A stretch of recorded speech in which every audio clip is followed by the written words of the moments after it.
आज 30 सितंबर 2025 को भारतीय राष्ट्रीय छात्र संगठन की जिले भर में मिली जीत के उपलक्ष्य में संगठन ने प्रेस वार्ता का आयोजन किया। इस दौरान एनएसयूआई ने छात्र संघ चुनाव में संगठन का विरोध करने वाले कार्यकर्ताओं और पदाधिकारियों को निष्कासित करने की घोषणा की। प्रेस वार्ता में भविष्य की संगठनात्मक गतिविधियों और छात्र हितों को लेकर योजनाओं पर भी चर्चा की गई। जिलाध्यक्ष एनएसयूआई कमलेश गड़िया ने कहा कि यह जीत छात्रों के विश्वास की जीत है और संगठन सदैव छात्र हितों के लिए संघर्षरत रहेगा। इस मौके पर बड़ी संख्या में एनएसयूआई कार्यकर्ता और पदाधिकारी मौजूद रहे। हम सब लोग, मेरा यहाँ पर छोटा भाई भी बैठा है और हमारे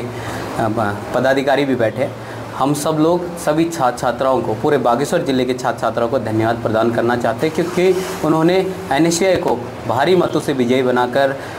अपने अपने महाविद्यालयों में स्थापित करने का काम किया और हमको यह भरोसा दिलाया कि एनएसयूआई बेहतरीन काम कर रही है और हम इसको निरंतर बनाए रखने का काम करें। कमलेश भाई, जैसे कि इस बार एबीवीपी में देखा गया था कि उनमें अंदर ही अंदर 2 गुट भी बन गई थी, तो इस वजह से भी कहीं एनएसयूआई आ गई, तो उस पर आप क्या कहना चाहोगे? देखिए, अगर वो मिलकर भी काम करते तब भी एनएसयूआई की स्थिति इतनी मजबूत थी कि फिर भी हम जीतते, क्योंकि जो सागर जोशी है वो लगातार आज से 3 या 4 साल पहले से लगातार मेहनत कर रहा है और लगातार छात्र छात्राओं के बीच में काम कर रहा है और कहीं ना कहीं कैंडिडेट का जो चेहरा होता है उसकी कीमत सबसे ज़्यादा होती है और उसका फ़ायदा हमको मिलता है, चाहे वो मिलकर लड़े चाहे वो अलग अलग होकर लड़े। आप अपनी संगठन की मजबूती के लिए आगे और क्या करेंगे? में हम संगठन की मजबूती के लिए सबसे पहले तो उन लोगों को संगठन से हटाने का काम करेंगे जो सिर्फ यहाँ पर कुर्सियों में बैठने के लिए या सिर्फ पदों का दुरुपयोग करने के लिए हमारे साथ जुड़े हैं, उनको हटाने का काम करूँगा और उन लोगों को आगे करने का काम करूँगा जो लोग लगातार संगठन की मजबूती के लिए दिन रात एक करते हैं और कोशिश करूँगा कि सब एकजुट रहें और किसी के मन में किसी प्रकार की नाराज़गी ना रहे। सर्वप्रथम तो मैं अपनी बागेश्वर कैंपस की समस्त छात्र शक्ति का आभार व्यक्त करता हूं, जिन्होंने एक एनएसयूआई को और एक सामान्य परिवार से निकले हुए छात्र को इस मजबूत स्तंभ पर लाकर खड़ा किया और आज मैं उनकी बदौलत इस बागेश्वर कैंपस पे अध्यक्ष पद पर भी मौजूद हूं। तो देखिए, सर्वप्रथम मेरा उद्देश्य था कि छात्र छात्राओं के हितों की लड़ाइयों को लड़ना।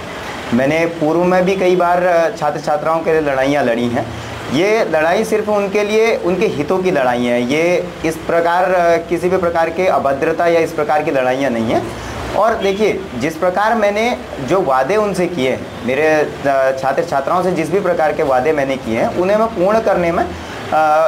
दिन रात 24 घंटे उनके साथ खड़ा रहूँगा। और जैसे मैंने पूर्व में कहा था कि हमारा एक बीएससी का भवन, जिसके लिए हम यहाँ के जिलाधिकारी महोदय के पास भी गए थे, उस पर जब मैंने कहा था कि मैं यदि छात्र संघ अध्यक्ष पद पर विजय प्राप्त करता हूँ तो तब तक उस कैंपस में शपथ नहीं लूँगा जब तक वो भवन कैंपस बागेश्वर के हैंडओवर न हो जाए। तो इस पर त्वरित कार्रवाई करी गई हमारे निदेशक महोदय के द्वारा और उन्होंने हमें एक लिखित आश्वासन भी दिया है कि दिनांक 10 तारीख तक हम उस पर कक्षाएँ संचालित करेंगे और जिसके फलस्वरूप देखिए छात्र छात्राओं का इतना अच्छा हमारे साथ बना रहा, जिसके फलस्वरूप आज हम कैंपस बागेश्वर ही नहीं, कांडा और गरुड़